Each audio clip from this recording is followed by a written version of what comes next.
Your DNA, your genetic information is in your dreams.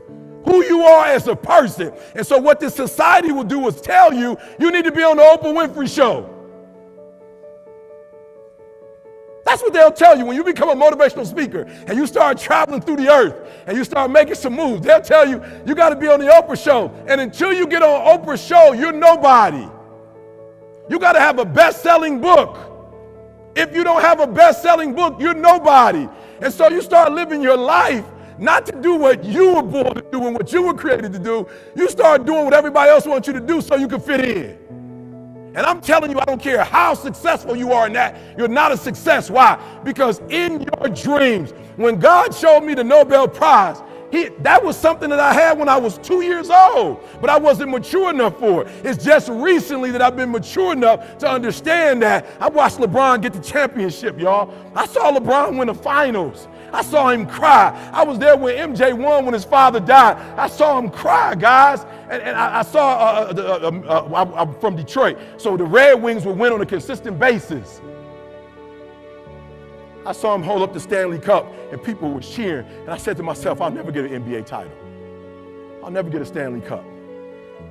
But what's my title? And it was like, the Nobel Prize is yours. That's what you need to be pushing for. That's what will fulfill your dreams. So the first thing I need you to write down is, and I just need you to be honest. Have you spent a lifetime following other people's dreams? A mixture of their dreams and your dreams? Or your dreams completely? I want you to write it down. Come on, we gotta go to work. We gotta go to work. Because if I can get you to identify how much energy you put in others and in other people's dreams, and I can get you to pull back, and I can get you to do what you were born to do, what you were created to do. Whew. Now, why is dreaming important? I don't care what level you get to. I need you to dream, right? I need you to, guys, I need you to spend a considerable amount of time dreaming every single day. Let me tell you why. I've noticed that the people who dream and those people who dream big have a different kind of life than the people who don't dream. So if you were here and you're like, I'm scared, whatever you do this for me. Do not sabotage yourself with fear. Fear is not real. That's something in your brain. Like, it does not exist. How do we get over it? You get over it by dreaming of what you can be. Come on, y'all got to hear what I'm saying. There are those of you in this room, you spend a majority of your life doing what other people want you to do. You don't even know who you are. And so even what you're doing, you're not doing at 120% because you're doing what somebody else wants you to do. And you're not good enough to be somebody else. Raise your hand. Eric, it's probably been my whole life, I probably follow other people's dreams. I don't really know what my dreams are. Raise your hand. I don't really know what my dreams are. Come on, high. We're going to overcome today. I don't need to play. Come on, I'll say it again. Put your hands down. I want this, right? I want thrill, and I want full ownership of it. Eric, I probably have never even lived my dream before. I've been busy living other people's dreams. Let me see your hand. Hands down. And be real. I've been like maybe 50-50. People's dreams, my dreams. Let me see your hands. Good, hands down. I've just all my dream and nothing else. Let me see your hands. Good, so this is what I need from you, for real. This is what I need. This is number one. Tier one, we just at dreaming. That's it. And it's all about you, and I need you to be selfish for me. I'm gonna need you to be selfish, right? And don't feel bad. There's some of you in this room, you feel bad about dreaming. Let me give you an illustration. If my mother calls me and says, son, I need help with my car. I think she called Carl. I love it too. She must be stressed financially because it was 400 and she said it was 500. I was like, I don't think it's 500. I think it's 400. She's like, I think it's 500. I was like, call Carl. Carl would know. Carl was like, look at my record. It's 400, right? If I didn't have 400 to give, if I didn't have 400 extra dollars to give to my mother, she wouldn't have the vehicle she's driving right now. I want you to hear what I'm telling you. If I didn't have an extra 50,000, I'm sorry, 25. If I didn't have an extra 100,000 plus, I wouldn't have been able to pay for my son to go to school cash. So I need you to be selfish on the first tier, and that's dreaming. I need you to be real selfish because you can't help anybody else. You can't do for anybody else if you hurt. And the reason why my messages keep getting stronger and stronger is because I'm not at school, I'm healing. Every year I'm healing, I'm cleansing, I'm becoming a better human. And so as I become a better human and I have less junk to deal with, and I've been through some stuff, You think it's cute when I tell you I was homeless.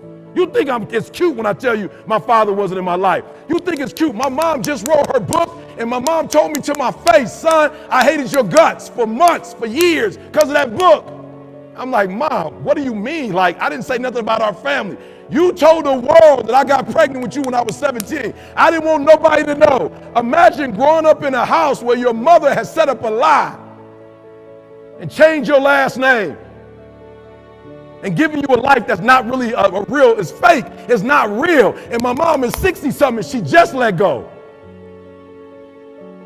So I need y'all to do me a favor. I need you to be selfish on the dream piece. Because what you have to understand is when you know who you are and you start operating that, you're going to start blessing people in a way you couldn't bless people before when you didn't really know who you were. So I want you to identify it, right? And so you told me which one you were. Now I want you to write all three down again, and I want you to write down which one you wish to be.